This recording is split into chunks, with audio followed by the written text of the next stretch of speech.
Meeting's officially called to order. Welcome, everyone. If you'd please stand, let's do the Pledge of Allegiance. I pledge allegiance to the flag of the United States of America and to the republic for which it stands, one nation.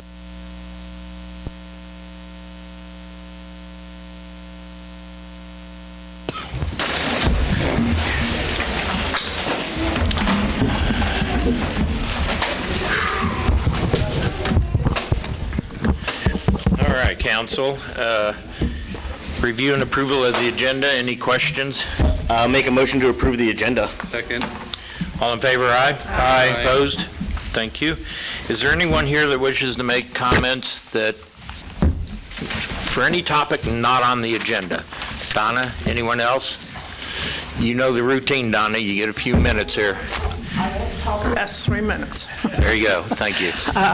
I just want to tell you, I've been doing a North PowerPoint and taking pictures and going around the town, seeing all this trash sitting out in the yard. It makes me love you guys a lot, because to pick up all that trash, I keep thinking, what does that house look like if all this is that bad? So thank you for cleaning up the yards. Thank you, Donna. I hope the citizens realize it's a big value to have a city do that. I know a lot of people don't have trucks and trailers and capabilities to do it, so I think we're very fortunate, and that's included in the trash rate, which is a very reasonable trash rate. And it's for free. That's right. Thank you. Consent agenda. I'm going to have a few questions. Anybody else? I do. I'll let you start. You got a question? I know it's been asked before, but on page 2 of the register, towards the bottom, brick and mortar, we did another big purchase with brick and mortar for soccer T-shirts and other T-shirts, and I'm just not quite understanding why. Do we get bids from our local vendors on that? Because I know Hibbett's and Iola Shirt Shop are two that I can think of right at the top of my head. And likewise, I brought that up because we also have Jock Snitch that does it. Well, that's one of the, what did I say? Hibbett's. Oh, You're sorry. okay. Same venue type. It's a sports. But yes, Jock Snitch and Iola Shirt Shop. Is that it? Those are my only questions. Okay. That's all. I didn't know if you had could give us any information on this ambulance towing. The towing? Yeah, did it break down or on the road, or was it? There was a towing. Wasn't there a towing like 2 months ago? For an ambulance? Is it on the appropriations? Yeah. Be in Iola. I think it probably would have been Lily's, because it would have had to have been a big truck to haul it. I don't remember what it was. I think I recall vaguely hearing something about a towing of We've had an a couple ambulance. of them break down recently. One of them, I'm trying to think of what was wrong with it that we had it hauled. I think it just absolutely died in the bay, if I remember right. Yeah, I don't think it was on an emergency run. No, it wasn't. It was stationary. I think it was at Humboldt Station, actually. But a few months ago, I know there was a presentation and a question to the county commissioners, and they started the process of looking at replacement and the best avenue to go. Chassis, put the old box on it, a whole new box and chassis together. They're starting to look at it. They've already ordered it. The chassis is in East Coast somewhere, waiting for a remount is basically what it's doing. So I didn't get the catch up, but I knew they was looking at it. it's sitting there just waiting. Good to hear. It's in the queue. Let's put it that way. They've been run pretty hard. They're got all their use out of them we can. I know that. So, all right. Thanks. Anything else? No. Okay. The question I have is on the page 6, under Kathy's packet, NFIP direct servicing agent. I see we're paying money to FEMA for insurance. What are they covering? Don't we have, it says insurance don't we, I mean, we have flood insurance with Tacklet, right? Our flood insurance gets paid directly to the National Flood Insurance Program. It doesn't go through the agent at all. So we don't pay her for any flood insurance. It all has to go through the. So when she gives us when she gives us insurance quotes, et cetera, this whole dollar amount, is this figured in that amount? No. So this is separate from? Yes, and we have to insure anything that we collected from on the '07 flood. So, All the facilities down here are the biggest majority of them. yes. I figured at least that And much, it so. goes up every year. Okay. I have no further questions. If no one else has questions, can we get a vote on consent agenda? Make a motion to approve the consent agenda. Second. Motion made and second. All in favor, aye? Aye. Opposed? All right, we're ready for roundtable. Kansas Small Business Development Center. Dacia Clark. Pull that mic down so everyone at home can hear you as well, please. Thank Okay. you. My name is Dacia Clark, and I'm the Regional Director of the Small Business Development Center out of Pittsburgh State University. And I'm just here tonight to make sure that you guys know about our services that we provide, and that you realize that the city is providing us funding to be at Thrive the first and third Wednesdays from 1 to 4. The Small Business Development Center is it's a national organization. We're funded by three main ways, and we're funded by the SBA, which is obviously government funding. We're funded by Kansas Department of Commerce, and we're funded by Pittsburgh State University as our host school. Then we have other funding sources like City of Iola, the Chanute Regional Development Authority, and some other places that fund us a little bit more to actually be in your space at a dedicated time.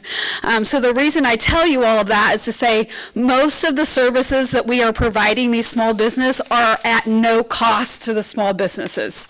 So the biggest thing, one of the biggest reasons I wanted to come here today is because there's free resources for your businesses. I cover a 13-county area.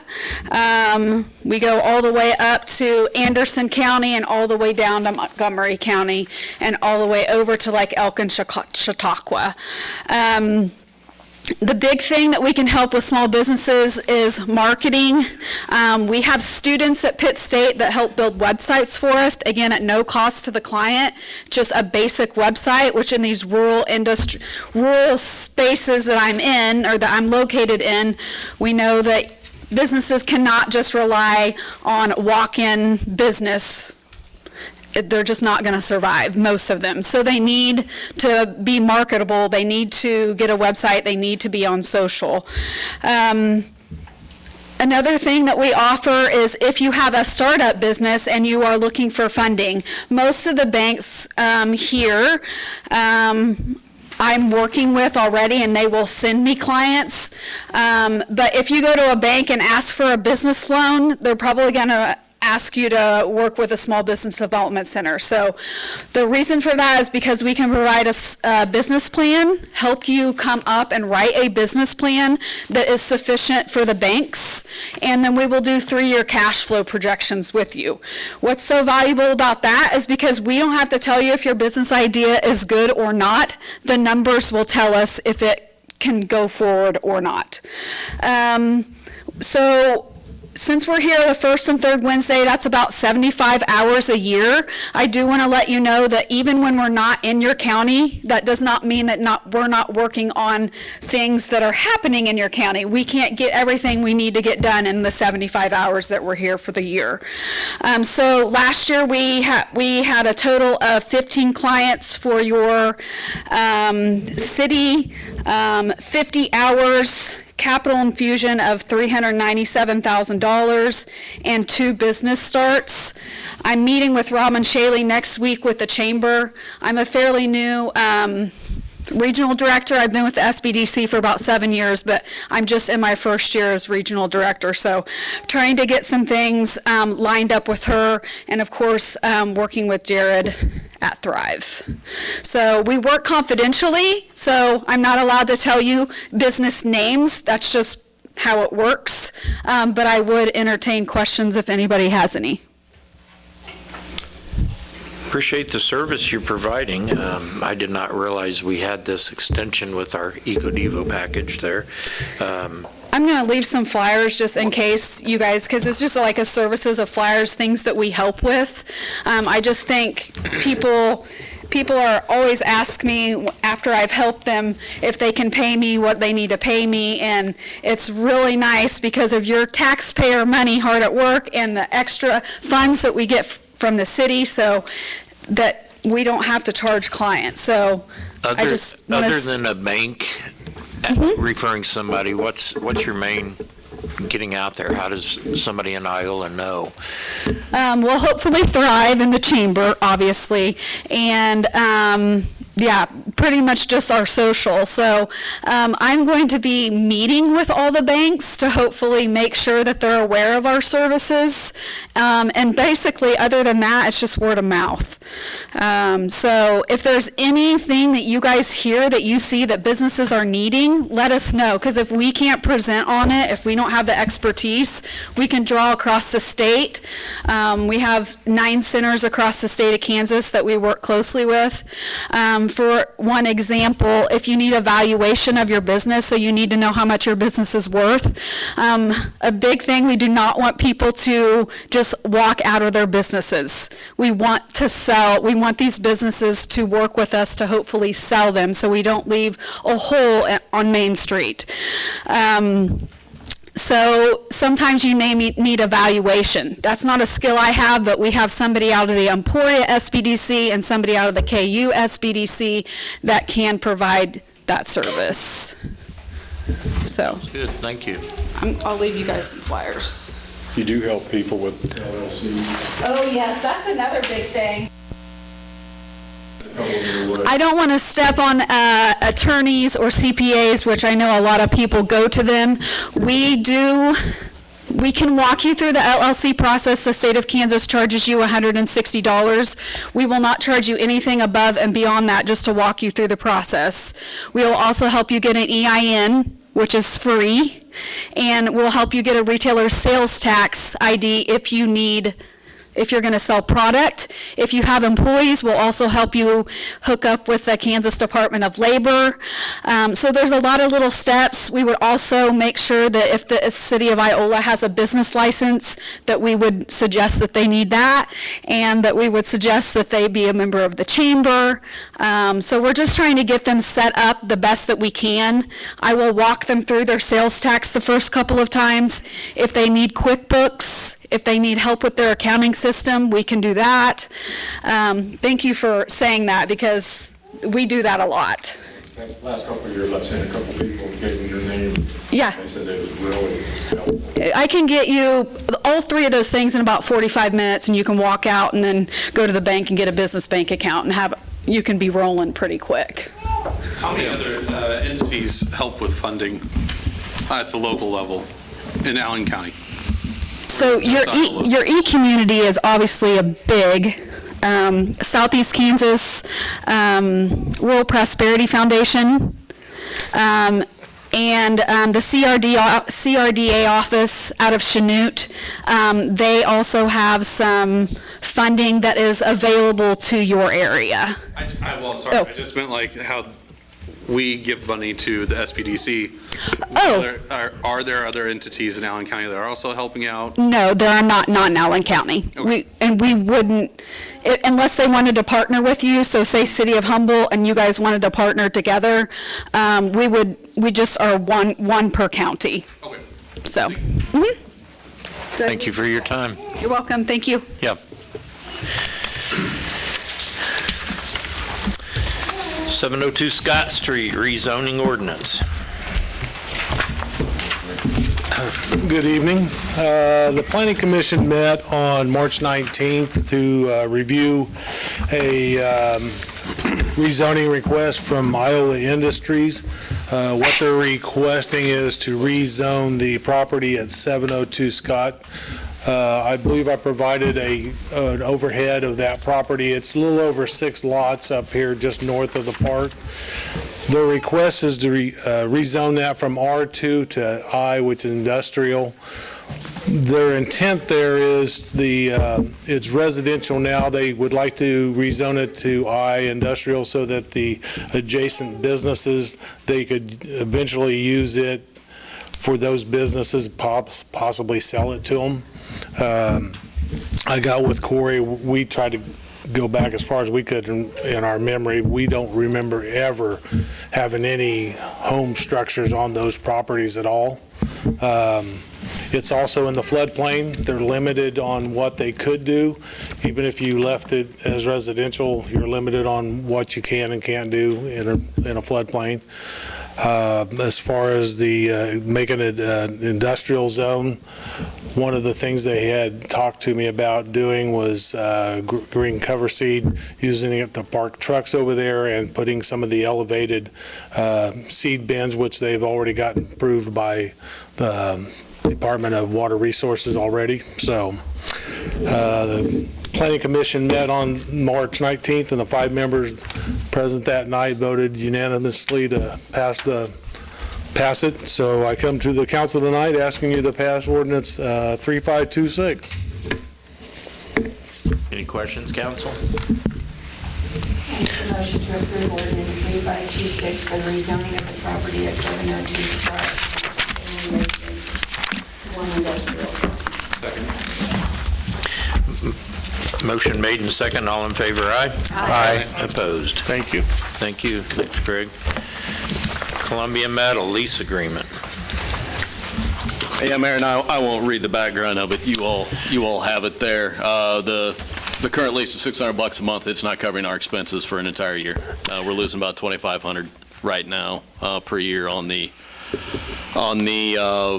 revenue that's supposed to cover the insurance that the city provides for Columbia Metal. And all the direction I'm looking for tonight is to increase it from $600 to $800, and then we'll have a lease for you at hopefully the meeting on the 22nd.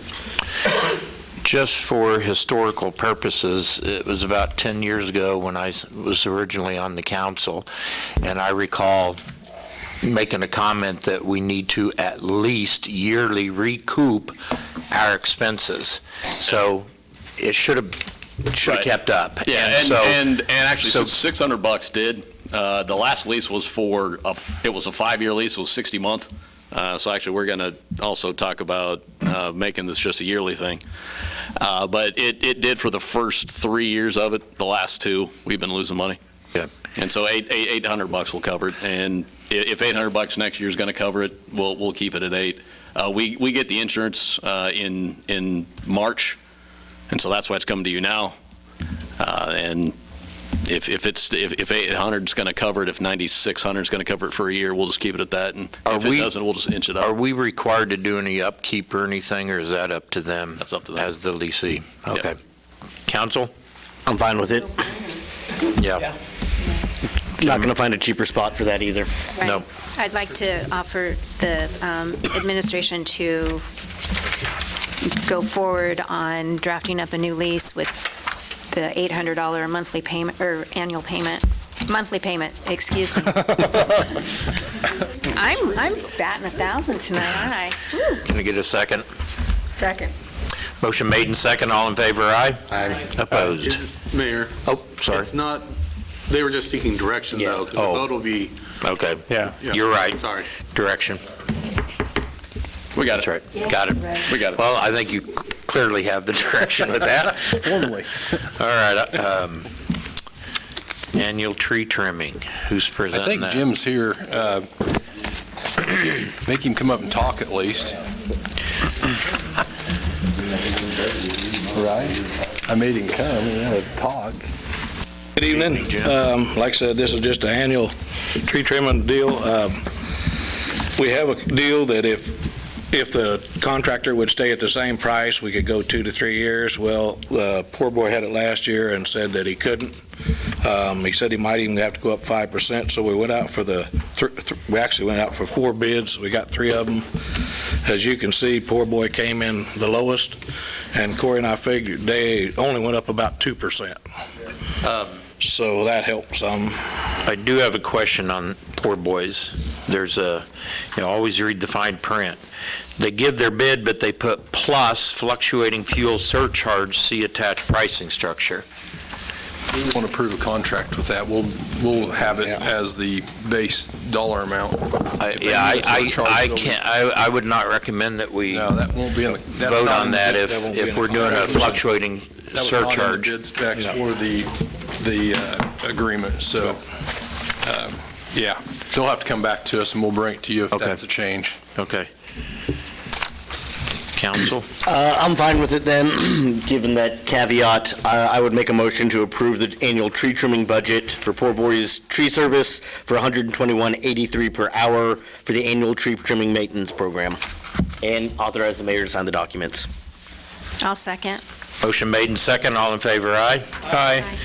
Opposed? Thank you. Thank you. Thank you, Jim. Time for the chicken discussion. All right, Mayor, in your packets, staff's put together some proposed ordinance language should one be approved or at least for discussion's sake. And I guess if it's all right, I'll just go through, because I think you all have read it and you've seen it multiple times, but I think the audience hasn't. So we'll just go ahead and I'll go through the first 9. The first 9 we have are actual regulations towards having chickens in single-family residences, and then 10 through 13 it would be the mechanics of the license. I go ahead and go through the first 9, and we can probably stop there for any further discussion. The first one would be no roosters would be allowed. Number 2, a maximum of 4 hens or chicks. Number 3, no hens allowed on property other than single-family detached residential lots. Number 4, all chickens must be kept in a secure enclosure at all times. Said enclosure must be maintained in a neat and sanitary condition as to not emit a foul odor. Number 5, enclosures must be located at least 5 feet from the rear property line and at least 5 feet from any other structure on the lot. Number 6, enclosures are not allowed in the front or side yards as defined in our zoning regs. Number 7, enclosures must be 50 feet from any neighboring principal structure, and again, that's a principal structure, not any structure on a lot. It'd be the neighboring principal structure. Number 8, co-ops are coops, excuse me. Coops are considered, hey, the co-ops may be considered accessory structures as well. Coops are considered accessory structures and shall follow all of our accessory structure requirements as stated in the zoning ordinance in terms of size and number of structures on a residential lot. And then number 9, chickens must have clipped wings to prevent them from taking flight. So that's what we came up with, we being me, Roxanne, Corey, Alicia, and Greg. Actually, Alicia and Greg, if you guys want to come up now. Presented before you, and we are happy to discuss. Okay. Before I let you guys start, can I see a show of hands? I want to know who's in favor of the chicken ordinance. Who's opposed? Okay, so we may have some that want to speak one way or the other. Okay, go ahead, Greg. Do you have anything to present? Okay. I think Joella I just wanted to point out real quick on number 12, conducted a reasonable, it's probably at. Yeah. Okay. Actually, there are a couple typos I've seen. Okay. Question, is 5 feet on the back property line far enough? Because technically are we talking, and I'm just thinking that the property line technically goes to the middle of the alley, doesn't it, on a lot of those? Your back property line is set up from the center of the alley. And any structure that you put on your property has to be 5 feet from your back property line. So which would be the center of the alley? Basically if you want to put a shed on your property, you got to be roughly 12 and a half feet from the center of the alley. That's all I was asking. Right away is 15 foot. Okay. Yeah. Okay. Is there a reason why, say I've got an older garage, it's in good shape, why couldn't they convert the front portion of the garage and put a pin off of it? I'm 5 feet span between like a garage and a coop, why couldn't it be up against the garage for some added protection? You mean get a coop and put it up next to the garage? Because code says accessory structures have to be 5 feet apart. I guess, Mayor. So if I have a doghouse against a garage, is that a violation? Doghouse is not considered an accessory structure. It's a fire code. Fire code, because Fire they have to code. be able to get between I was buildings. going to say, yeah, 5 feet's fire code thing. Okay. Mayor, in your scenario, is if you attach it to the structure and it met every other code, you could do that. That'd be, Basically be a building. yeah, it'd be in addition to an existing accessory structure if it met every other code. Because my thought was if you had it, if you like converted the inside to the laying area and just had your run off of the garage, That's the easiest way to build chicken. would that could be You have to have the permit. proper ventilation for a chicken. Sure. I mean, Accessory structures are permanent, but I know a lot of people who have not necessarily. things that are on wheels, and they can get them all over in the yard. Yeah. As long as they're 5 feet away from the property line and any other structure. No. I'm not going to agree to that. I mean,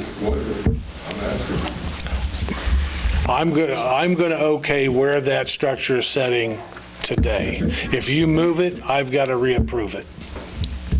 My concern with moving it would be if they're now 30 feet within the neighbors, and then we have a violation. Yeah. If it's kept clean and maintained. The guy who had an 8-year-old daughter just moved it all over the yard where she felt like it. Yep. So I didn't move. I think there'd probably be if it was movable, there would be a range of space that would be acceptable, right? As long as it meets. I mean, at the end of the day, if they approve where it's at, they're probably not going every day driving by checking if it's moved. If the neighbors don't complain, they're probably going to be fine moving it 10 feet forward, backwards, left, or right if they put it in the center of their lawn.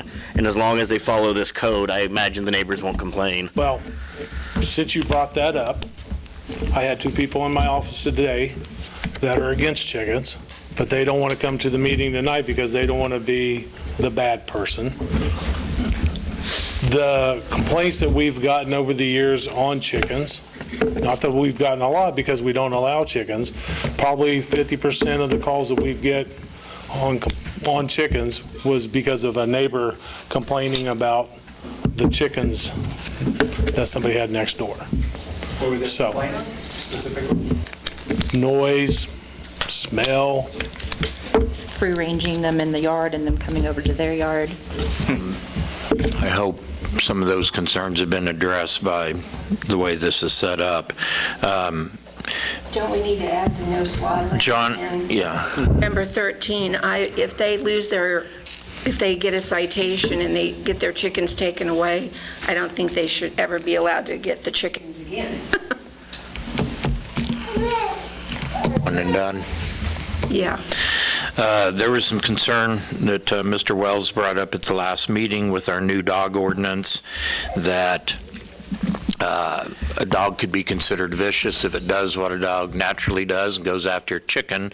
So I would like to know if there's any reason why we couldn't add to this. The sole purpose of looking at this is for a food source for eggs. Therefore, typically, you don't look at a cow as, that's my pet, I'm going to kill it for food. It's a food source. And for the intent, if this passes, I would like the council to consider that should a chicken be attacked, maimed, or killed by a dog that's at large, chicken at large, that for the purpose of this act, that chicken did not kill a pet, because we're not authorizing chickens to be pets. We're only going forward because we're recognizing them as a food product. Well, Mr. Mayor, I'm glad you brought that up, because the last 2 houses that I've had to go myself personally to tell them that they had to get rid of their chickens, the owners of that house told me, oh, you're making me get rid of my pets? Those are my pets. So the ordinance would state They have to be for egg production, not as You pets. still run the risk also of someone's dog getting loose and getting into the coop. Well, and that's a natural event. And I think it just helps protect the dog owners that we don't recognize them as pets. If you want to cry that they're a pet, that's fine, but the court now has a guideline they go by that defines a nuisance dog, a vicious dog. This ordinance would specifically state, since the dog's doing what it naturally would do if a chicken runs by, that dog is not considered vicious for that act. Any feelings one way or the other, council? I'm fine with it. I think I don't know if it, I don't think it really matters. I'd almost prefer it in the other ordinance, but if it's on this one, it should be fine too, as long as the courts are aware of that exemption in this ordinance. My only comment is that I have heard from several citizens in the last couple of weeks regarding this being on the agenda, the questions and all of that. And I would say 90% of the people I've spoken to are adamantly against it. The other 10% don't care one way or another. I can honestly speak that I have not heard from a single person that I have spoken to as a citizen of Iola and of voting age of 18 or older being for the city to adopt this policy. I've had the opposite experience. We've heard from people 2 weeks ago, 3 weeks ago, whatever that was. Can we go back, and I want to make sure the council is okay with that amendment? Adding the chicken or livestock? Adding that, and that they're the non-vicious, but I didn't get the exact language there, Steve. I'm okay with that.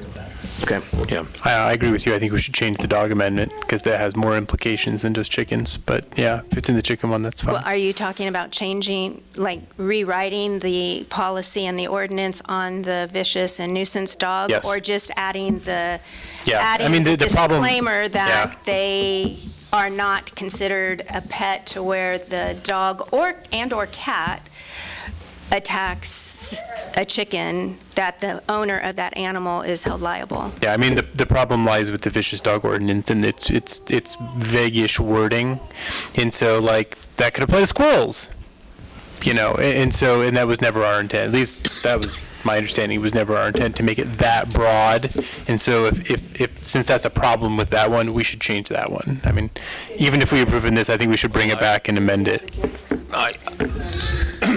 I would lean so that it would be more in line with the ordinance for the state, and everything, be the same clarification that the state. As well as protecting the public. None of us being attorneys, that would be something we would have to rely on our legal to review. So we can leave that up to them, and either it happens or they say it can't, and we'll revisit it at that time. Okay. Do you have anything else? If not, I'll ask for public comments at this time. Mr. Mayor, I've got a question. Sure. Greg, maybe you know this. In decades past, were chickens legal in Iola? And does anybody know? I read something on it, and it said, I think it was after one of the wars, they decided to go around and clean up the town. It sounded like there wasn't much regulation on it, and Codes have been codified, no, since '88.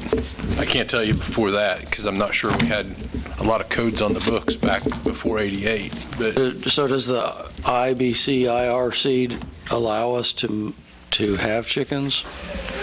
I mean, is it International Building Code? I don't think the building codes addresses chickens. Okay. No. Yeah.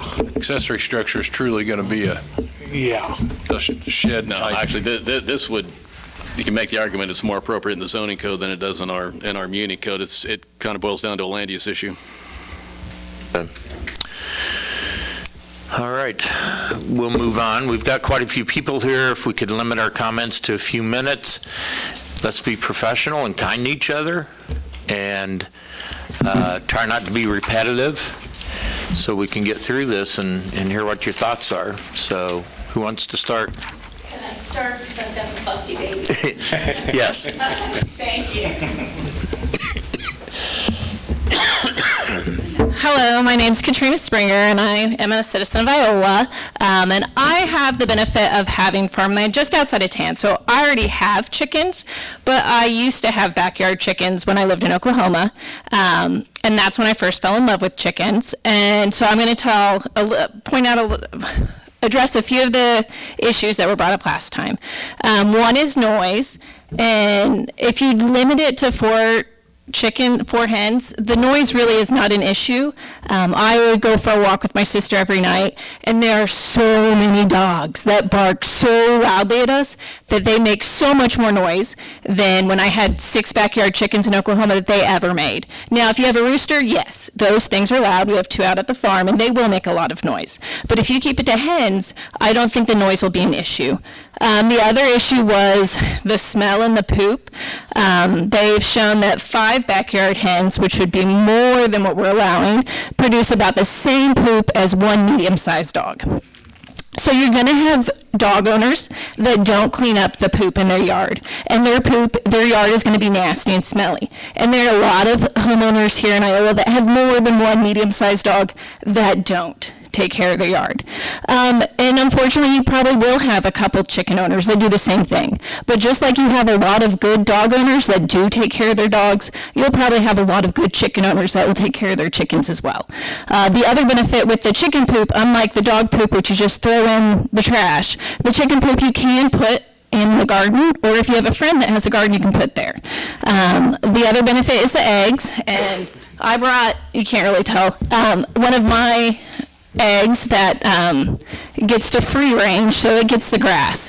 Now, we're not talking about free ranging with these, but they have the benefit, hopefully, of being on grass if they have a little run, or you can feed them your chicken scraps, and that will get it so that they've got more nutrition than just the grains, and so you'll get the darker yolk, which is fun to eat. I mean, when we go from winter to spring, there's a noticeable difference in my egg yolks, and so that's just a fun benefit. And then the other thing is, yes, I know the livestock and the dogs. With my backyard chickens, I did have a dog that buried under and killed all my chickens, and I got to witness it. And I did not ask for that dog to be put down. I realized that they are pets and livestock. And, chickens live anywhere from, some chicks just a few days to some for many years. And just like with my chickens and my rabbits, and I've had goats killed by dogs too, it's never fun, but you realize that's a part of it. What did I do? I screamed and I cried and I yelled at the dog. But then I got more chickens. It's not fun, but that's how it goes. I've probably had hundreds of chickens over my lifetime now.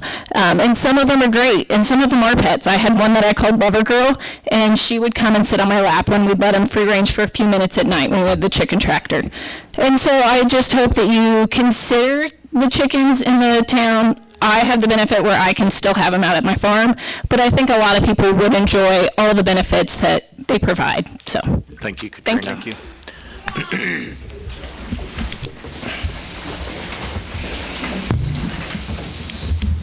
Hello, I'm Mary Gleason, a citizen of Iola. First of all, I want to say thank you guys for doing this, for coming up with these, with the rules here for the possible ordinance. I really want to thank you guys for the compromise that you guys are willing to work out for the citizens here. It means a lot to us, and I want to also make sure that this is not an emotional thing, that this is also a factual thing. And so I love that we're calling it that they're livestock, they're meant to produce food, we're not calling them pets. I think that's smart. I also think that what you've done here, I think 4 hens is a great place to start. And I know, Kim, you had said that last time, so I want to thank you for making a statement on where to start with that. I also wanted to ask really, I don't know measuring the road, but how far, like 50 feet, is that like a double lot, or is that just like, I'm the 514 South Cottonwood girl. My lot, for instance, if you remember it. Your lot's probably a 50-foot wide lot. Okay, cool. It brings me hope. Thank you. I also kind of want to lean on what Katrina said, thank you, that dog owners here do not clean up their poop, and when I take my dogs out, I think just coming from a place where there's bags on every single corner where you can pick up your dog poop. We've always carried around our bags, but I think people here are messy in general with dogs, and very much true to the statement. We have a couple dogs that bark all night long around where we live. So I know that. Do you want me to read off the myths really quick? Okay. I'm going to do this on behalf of Candace Grundy. So we're a team right now, but she wanted to go ahead, and I agree with the sentiment about the 7 myths of chickens. I'm not going to read it all, but I will say that there's a myth, one, that chickens carry diseases communicable to humans. The CDC has basically stated that there's no need to present a remote flock of chickens because of concerns with avian flu. The small flocks have literally no risk of avian flu transmissions to humans. Myth 2 is that chickens are too noisy. Laying hens at their loudest have about the same decibel level as human conversation, which is 60 to 70 decibels, and I know that Katrina hit on that as well. Hens are quiet and have been cases of family flocks being kept for years without the next door neighbors knowing it. Exactly what, yeah. Maybe we have the same resources, but she has experience. So myth 3, waste and odor, 40-pound dogs. I think we said the same thing. Myth 4, chickens attract predators, pests, and rodents. I love being able to have chickens because I know that it'll help with pesticides in the garden, with fleas and ticks and things like that. I know not only did my husband get a bunch of ticks last year, my dogs got them, and so coming from a place that I've never seen like ticks just out in the wild and sticking onto people like crazy, I really like that ability to have that. Property value will decrease. There's not one single documented case that we know about having an next door family flock that has decreased the value of real estate. Coops are ugly. Somebody had a UFO coop once that I saw all throughout the Facebooks and the Instagrams, and so I thought that's cute. So they can be very cool, and also some have, I think I made a statement, we just don't want any like country Joe being able to take some pallets and build a chicken coop, right? Because that'll make me upset as a homeowner seeing somebody kind of disengage in the rules when we all want an equal fairness of it. So we are asking for these regulations, and we are thankful that you guys are giving us these regulations, and we're thankful that you guys are willing to compromise. And so I just want to say that on behalf of the people who aren't going to speak today or anything else, I just want to personally say thank you. So thanks, guys. Thank you, Myra. Anyone else? Good. Sorry, Donna, she jumped up first. Hi, my name's Michelle Rush, and I'm a citizen of Iola. I live on 4.5 acres off of Carpenter Street, and I want chickens. I am glad that you are trying to get an ordinance ready. I feel for everyone who's worried about having a bunch of chickens right next door to them, especially if their babies are playing there and they don't want a smell, which we've already covered, or other things. But perhaps something, instead of it being all or nothing, that might be added into your ordinance would be a property size. In lieu of just saying no one can have chickens, good heavens, I have 4.5 acres. So, and no one would even know I had them back there, except probably the lady who reads my water meter, but I wouldn't do it because we're not supposed to. But you know, my neighbor has cats, which means I have cats, and I don't mind her cats at all. A little bit when she scratches my cushions, but besides that, but I have neighbors with dogs, so I hear barking, but I just feel like I live in a community. That just means people are alive around me, and I like that. So that does not bother me. All the noise and all of that's already been covered, but I would ask that maybe you consider, instead of an absolute no one can have chickens here, that maybe there's a property size that's taken into consideration. Perhaps maybe if your property is over, a half an acre or an acre, and I don't want to exclude anyone, but it kind of stinks for no one to be able to have them just because we're worried about them being so close to someone else's house. I mean, literally, all I do with this 4.5 acres is mow it. I can't even have a goat to eat the poison ivy on it. So it would be nice to be able to have a chicken. And thanks. Appreciate your time. Thank you. Donna? Well, I'm one of the brave ones because I know a lot of people don't like them and a lot of people do. And most of these I've had in school as their teacher, and they're probably madder than hell at me right now, but that's okay. Anyway, I just want to say something. I agree with you with the size because I thought Max, he's got a big place. Katrina, who spoke first, has a big size. But a lot of people, when we first moved here, which is almost 60 years ago, we lived at 75 square foot there, real small. And if we would have had anything like that, it would have been a nuisance. I don't care what it is. I love chickens, but I don't want to raise them. I like to eat them, and I eat 3 eggs a day. But 4 chickens for a family, I'm not sure that would fill me. Only one would get 1 chicken. But I like your ordinance. I hadn't heard it last week because I was still working on a plan.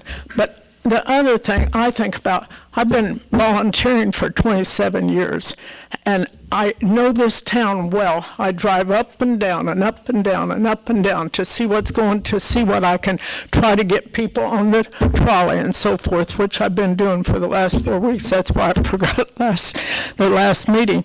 But I think when you see some of the trash, and I don't mean this week, it was really bad this week, but you see some of the trash a lot of people live with, you don't want chickens in that yard because that would be more trash. Now, I agree with your ordinance. I thought that was very good. But the fox that kept throwing all the dirt out of the pots, I come and complain to him, but we have no ordinance for wild animals. And I have a dog that comes over and poops in my yard every day, and I finally told the lady, I don't appreciate you doing that. And she said, I'm not doing it, the dog is. And I said, it's my yard. And I said, I wish you would have him poop in your yard. And he barks all the time. I agree with that, because he barks. I have no animals anymore because I don't have time. I'm too much volunteering. But I want Iola to stay clean and nice, and I think it's great that you guys are trying to work with him, and I like that you like your chickens, because I like chickens, but I don't want to raise them. And so please think real hard before you let this thing go, because once it's there, it's probably going to be there for a long time. Thanks, Donna. Greg, a couple times now, the lot size has come up. Number 8, coops are considered accessory structures and shall follow all accessory structure requirements as stated in the Iola zoning ordinance. Yes. In terms of size and number of structures on a residential lot. Yes. So if it's my understanding from what I recall about this ordinance on structure size, if they build a coop that's requirement size, if it takes up too much yard, then they don't qualify, because a coop has to be a certain size, and you have to have a remaining amount of yard left. Isn't that correct? Well, there's a couple of code requirements on that as far as the number of buildings, structures you can have on your property, depending on how much property you have, and the size, square footage of it. If you want to go over that, then you have to appeal it to the Board of Zoning. For instance, and I don't think Max minds if I use him as an example. Max has already he's got a lot of property at his house. He's already went to the Board of Zoning and got a variance to go with an oversized garage. He's allowed 3 structures, and the 3rd structure that he went after is going to be oversized and over the square footage. He has a chicken coop that is outside city limits. So if we were to allow chickens and he wanted to move that chicken coop back in closer to his house, he would have to go back to the Board of Zoning, because that is a 4th structure and added square footage. Which I think is totally fine. You know, if somebody had a property that was allowed. Have a system of approval, and that, that these things seem reasonable. And again, that's something the Board of Zoning would have to approve. I can't approve it. They would have to bill it to the Board of Zoning. Board of Zoning doesn't have to say yes. Board of Zoning could say no. If somebody has an individual lot and they already have a garage and a shed, and somebody comes in and says, hey, I want a chicken coop, well, you're going to have to bill it to the Board of Zoning. They go to the Board of Zoning, and the Board of Zoning says no, they're denied the chicken coop. Okay. Which, another thing, I want the council to think of too is, if you pass this, there's going to be added resources for this. Because it's going to increase both of us, because not only is it going to increase her work, but it's going to increase my work, because I'm the one that does the permits and inspections for the structures. Plus, in that very scenario that we just talked about, somebody comes in and they want a chicken coop and they've already got 2 structures. That increases my work to go to the Board of Zoning and setting all that up for somebody to have a hearing going to the Board of Zoning. Is that going to weed out a lot of the dilettantes that are not serious about it too?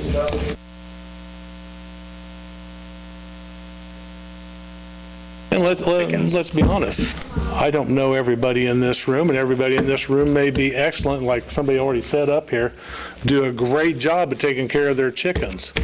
If everybody did what they were supposed to do, we probably wouldn't even need a code office. We have a code office because not everybody does what they're supposed to do. That's for sure. That's the problem. Yeah, and Mayor, we've discussed that internally too, and we're not going to come during budget time and ask for another position because we can't prove that we have the need yet. But right now, the work in that office is, the water's right below the eye. And we're just not ready to the point where we can ask for another staff member, but that's definitely something that we had discussed. There will be irresponsible chicken owners that we're not worried about the people here. People here will be responsible owners. We're not worried about that. We're worried about the irresponsible owners, and there will be. The image I have is a chicken running loose in town, and Greg and Alicia or a police officer chasing that thing down. Yeah. So we don't, in that situation, I would say let the ecosystem take care of itself. Honestly, yeah. You got enough feral cats, you've got enough fox. Now, I can only go based on what I've been told, and I know we're hearing that you're right. There are going to be those that aren't responsible, but if they're not responsible, they probably didn't follow all the rules to begin with to get a coop and everything. Former chief of police in Yates Center of 30-plus years, now city council member, he said they've had no problems. Just factual. He said it's really not been an issue. Those who are less than responsible, they don't want to follow the guidelines, so they don't do it to begin with. What's the fine going to be if you get in trouble with your chickens?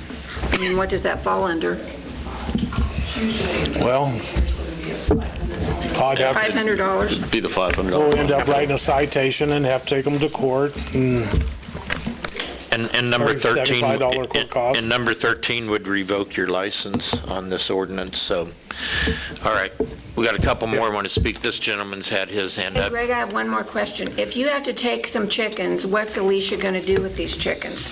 Take them home and cook them? I don't. Nowhere can take Yeah. them at this Actually, Right now, if this passes, we're going to have to come up with a chicken coop because we Yeah. don't have anywhere to take them. Right now, we'd have no place to take them right now, because ACARF can't take them, they don't have a license to take them. So we would probably have to buy a chicken coop for us to keep chickens in. And where would, never mind. And where are we going to put it? I'm sitting here, I'm really trying to play devil's advocate here, and I'm sitting here trying to envision that the city of Iola doesn't even have property that would fall into the ordinance that we're trying to set forth. We've got 80 acres. Maybe we can, Well, maybe, we do, but. Kansas is chicken town. since Katrina left early, maybe we can nominate Katrina, since she's outside in the As our country. chicken foster? As our chicken foster and our local chicken ACARF. All right, gentlemen, a few minutes. I just have some concerns. Since I recently moved here, you guys have windy days, and some of my neighbors' trash blows everywhere, and chickens do have feathers, and they do blow off the chickens. My question would be maybe to ask you said one other town, what other towns have this? What, if they have run into any problems, or not run into any problems? I'm just, and do they, when they have to build the coop, do they have to have a fence all around your yard, like a pool in your yard? Or is it gonna be where you can see the coop in the open when you're driving by? Is there an ordinance for a fence around the yard? All chickens must be kept in a secure enclosure at all times. That's the proposed ordinance. So that's just in a cage? No free range. But does that mean they're in a cage or they're gonna be around in a fence? A secure enclosure at all times. To answer your question, no, there isn't a requirement to have a fence. What you're talking about with pools? Yeah. That's federal law. Okay, but I mean, is it gonna be like a same rule for the chickens? No, there's no requirement to have a fence if you have chickens. If this passes, there's no requirement to have a fence. Okay, I mean. But they're required to be in the coop. Yeah. And then, the wild animals, like I said, we do have a fox in the neighborhood, correct? Still running around? So, I mean, other than that, I mean, it's up to you guys, but I know my neighbors don't want it, but they didn't want to come. Thank you. Gabe, did you want to speak? Gabe had his hand up. She's been trying. Okay. I think she's been. Ms. Grundy, I just want to speak really quickly about the nature of chickens. So addressing this chickens at large question, domesticated chickens really don't want to be at large. They want to be at home. They know their coop as their home. As soon as the sun sets, they all hightail it to the coop where they know they're safe. So I really don't envision a horde of wild chickens running through the streets of Iola. That's just their nature. They know where their home is, they know where they're safe, they know where they have food, where they have water, and they don't want to leave that radius. All the years that I've had chickens, even when they are not fenced in, they want to be within probably about 50 feet of that coop. So that's just something for y'all to know. Thank you. Stacy? So real quick, Greg Up and on I... the mic. At the mic. Otherwise, those at home can't hear you. That's okay. Hi, I'm Stacy Talkington, and I'm here because, I don't know. Anyways, I just want to ask this one question, and you guys ponder it. Greg, how many times do I bring up a couple of houses to you every time I see you? I mean, a lot. Every time I see you? A lot. So there's two houses, sorry, I worded that wrong. There's two houses in town that I'm constantly on Greg about. Constantly. There's stuff all over the front yard, and you guys are all great people. Please, don't take this the wrong way. I know, Donna, I'm sorry. But there is going to be somebody that's going to sneak those chickens into the yard, and that's fine, but now I'm harping on Greg to take care of it. And Greg's going to write how many letters? No, Okay. you have to go do it immediately. I mean... But that's where we need to, you only read to 9, so I don't know what's past 9. But we need, like I liked your idea, Kim, you blow it, you lose it. I know, and my worry is we say 4 hens, and people have 10 hens. We're not going to know Right. they have 10 hens. Greg's going to be the one out monitoring that. How busy is Greg, Matt? Up to his eyeballs. Okay, thank you. Really busy, Matt. Really busy. Well, he's the one that said it. Anyone else? He's really busy. Okay, council, any further discussion?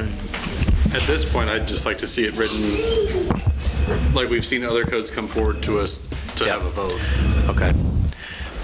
I'd be fine moving forward if we fix the dog compromise, and I think we've got there. So I just want to see the language. Okay, Roxanne's got a question. I just asked if you wouldn't mind mentioning, I know everyone's talking, everyone was given a chance. Right. I'm sorry. Okay. Yeah, I need clarification on, it was termed the dog compromise. What do you, how do you want that language? Can it go in this ordinance, or does it have to go with the dog ordinance? Can what?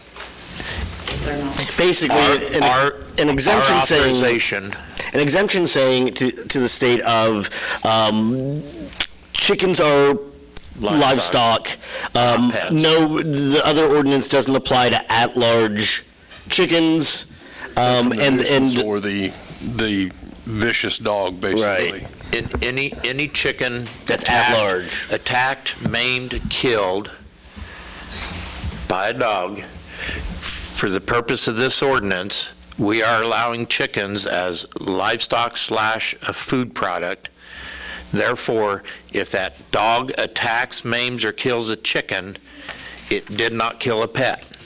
Well, the other ordinance doesn't... Because the vicious dog ordinance... Hold on. There's not a difference on the ordinance with pets or not. So we need to be really specific here in this one and say, if a dog kills, maims an at-large chicken, it shall not be deemed vicious. Straight to the point. Put it in this ordinance, you know. But is it going to be worded the same if the dog is inside the coop? Because It shouldn't matter. A pointer or a lab is immediately going to go to that chicken coop because that's what they're bred for. I don't think it matters. Any other council comments moving forward? Is each chicken going to have this tag on it? Each chicken? Yes. How do you know whose chicken it is if you don't? I know, but I'm... That's kind of, if we pick up a chicken at large, we got to know where it goes. Yep. Straight to Kentucky Fried.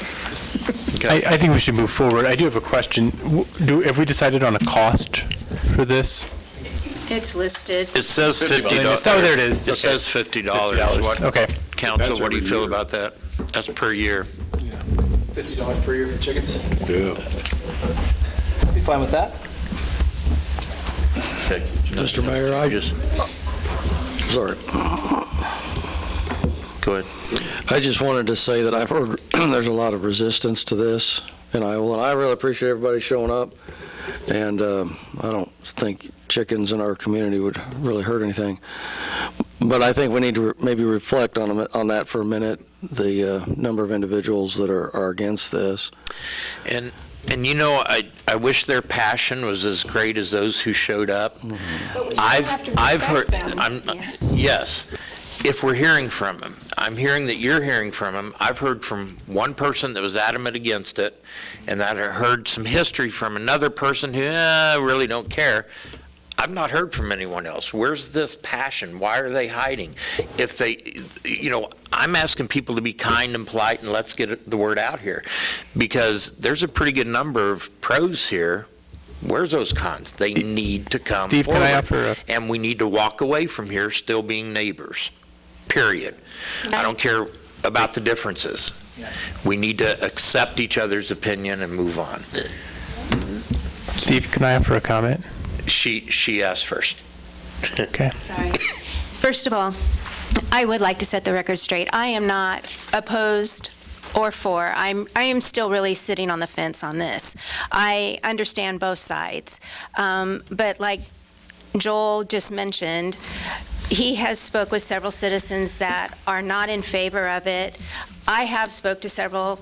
They have reached out to me, as well as during my workday, I have also spoke to them who, like I mentioned earlier, 90% are against, probably 10% are either or, they don't care. I 150% agree with the noisy dogs, the messy dogs. I would not discount that at all.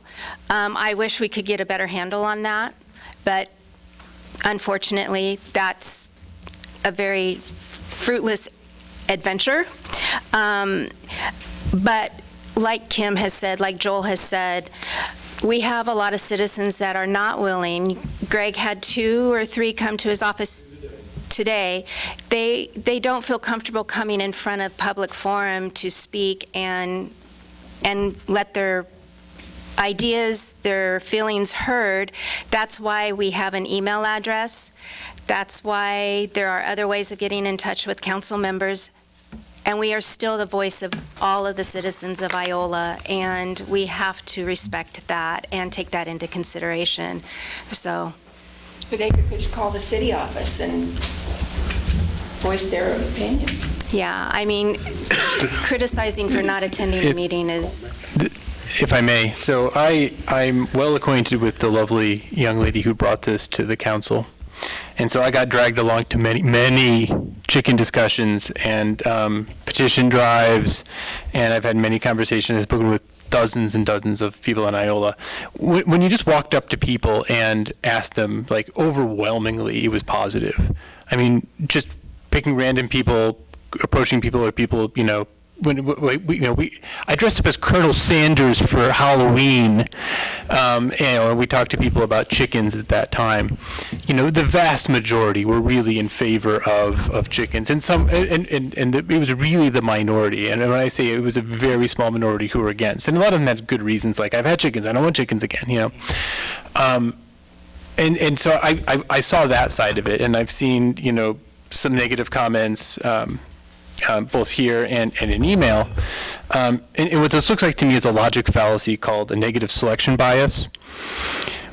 And so, you know, it's kind of like, you know, when someone has a negative experience, they'll tell 10 people. When someone has a positive experience, they'll only tell 2 people. So people who have negative are much more likely to be vocal about it than people who are going to have a positive experience. And in my mind, that's a lot of what I see going on. So that's all that I have to share. Thanks. And let me clarify, I'm not necessarily being critical for people not showing up in person.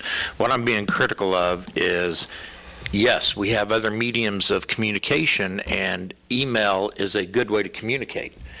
I wish these people would email all of us in a blanket report, you know, because like I said, I've heard from 2, and I'm hearing others say they've heard from many. Remember, you may be Ward 4, Ward 3, Ward 2, but we still represent all of Iola. You don't have to contact just the person in your ward. And I really encourage those who want to be a voice, not only come here, because this is just one avenue to get to us, but we do have emails, we do have phone numbers, and I want involvement. I've said that way back when I was on the council, and I've said it now. I want people's voices heard, and I want them involved. One and done. Sorry, Donna. One and done. No, not with Donna. Sorry, Steve. No, I will say, It's council they discussion. call me, not you, they call me because they know I'll speak up. And I'm telling you, I've heard like them, and I've heard just as many that like it. But there are people that are negative, and they said, well, why do you waste your time going to council? And I said, I know what they're doing, and I can bitch if I don't like it. And so people don't like to show up for this. They tell me, well, I was talking today to a group that I belong to, and I'm not going to say what, but a lot of them said, I think it's terrible. And the other said, I think it's great. So you can't get people in front of you guys and in a mic to say what they really think. But they're sure welcome to contact us by email and phone. Gabe, make it real quick, because we've moved on. Gabe Gleason, kind of just reflect on the part of Greg dealing with the workload. I think if we're honest and transparent, because there definitely will be a surplus of people who want to have chickens as it's new, I kind of look at it as if 10% of Iola wanted to build a fence. We would have a huge outpouring of permits that he would have to go and make sure that they have enough space, the fences can, so as long as we're transparent with, hey, like, I can realistically get to it in a month or 2 after the initial surplus of people.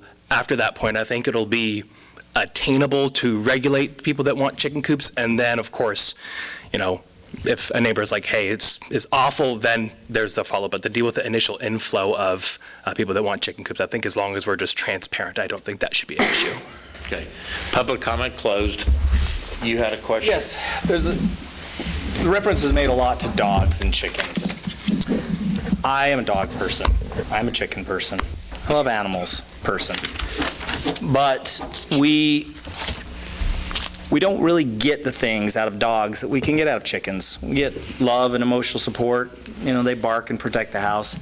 But I think one thing that we should also reflect upon is chickens are food security for people. One chicken feeds about a person a year. And that's great.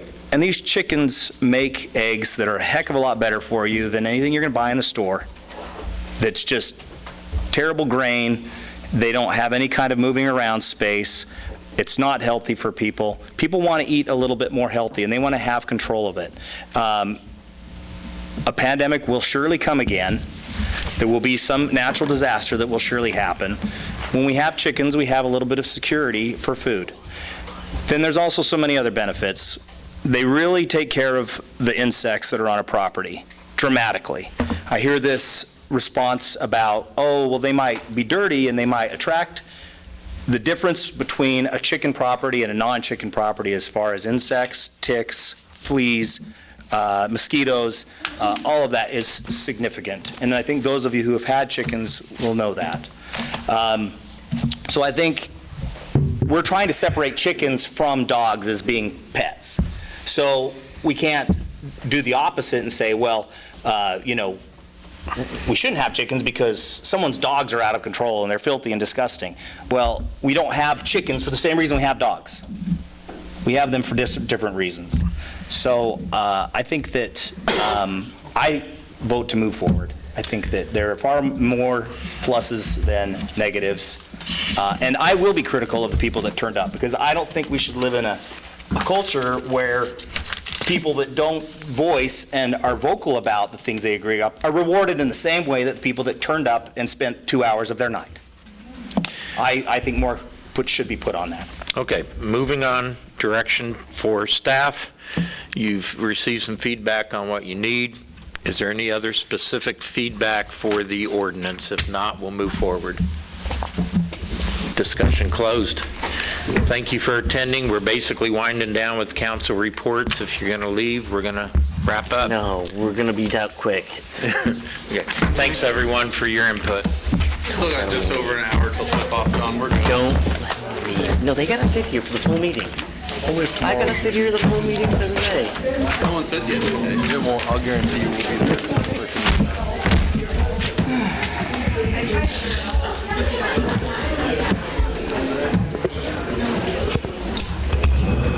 All right. Council and administrator reports. We'll start over here with Mark. Yes and no. People can go play it, Mark. It just doesn't have the sign markers yet for the whole numbers and stuff. So if people want to go out and play it, it is playable. I don't know if those guys tested. Make sure your mic's by you, Mark. That is the one deal there at Cottonwood and Garfield, a good place to have placed that. Well, we moved that basket from where they originally wanted. They wanted to throw right towards Cottonwood, so now it goes towards Garfield instead of Cottonwood. Throwing across the street there, it might be kind of interesting in the traffic. Thank you. I have nothing. I set it up. Thanks everyone for showing up to support Eric Beheimer this last weekend. I want to thank staff and everyone that showed up at the Elks. Matt, thank you for showing up. We raised quite a bit for them, and just know we're still thinking about you, bud. Thank you. I prepared this before I came to the meeting, so the fact that the mayor touched on it this evening is kind of ironic, but I would like to remind citizens that council meets the second and fourth Monday at 6 p.m. of every month. This is a perfect time to be heard, as well as ask questions regarding concerns within town. And I bring this up because of a lot of misinformation that's been going around in the last couple of weeks on social media. You got to go to the source to get your answers, and you have to go to the source to ask your questions. That's all. Thank you. Kim? I'd like to touch just a minute on the transient food truck deal. We as a council are working on a new policy for that, and for the last 2 weeks, we have been crucified on Facebook, and I just want the citizens to give us a chance to rewrite the policy and get it right, and know that it doesn't happen overnight. Just give us a chance. That's all I'm asking. I can put some thought towards something.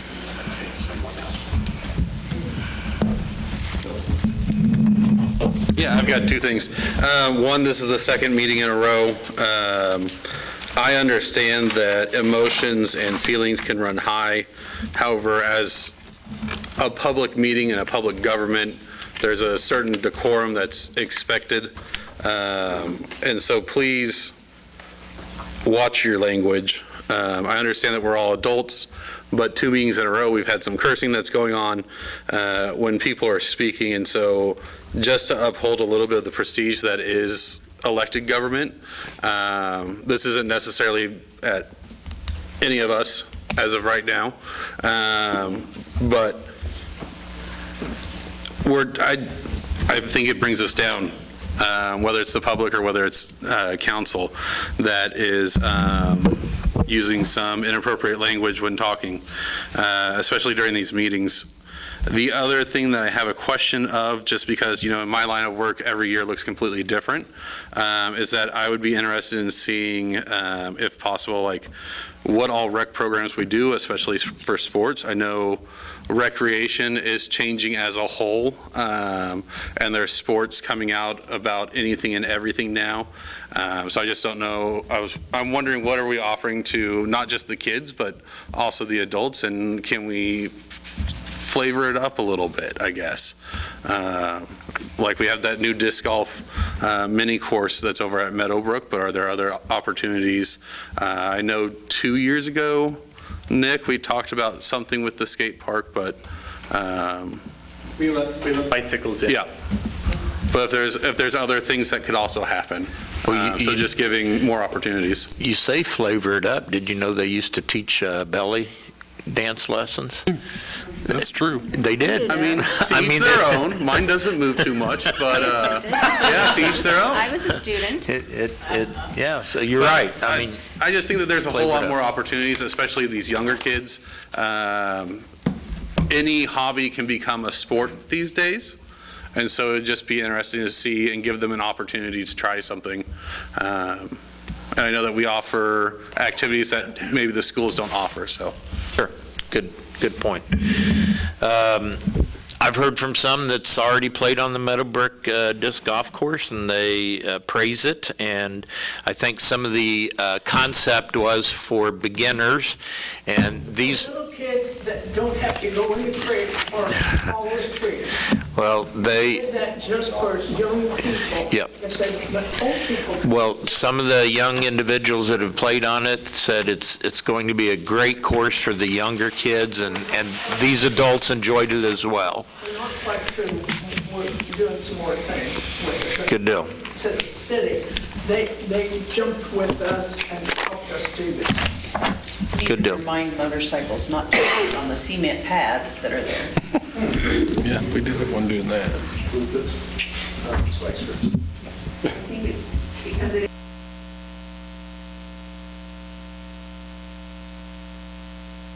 Put a no parking sign right on the cement.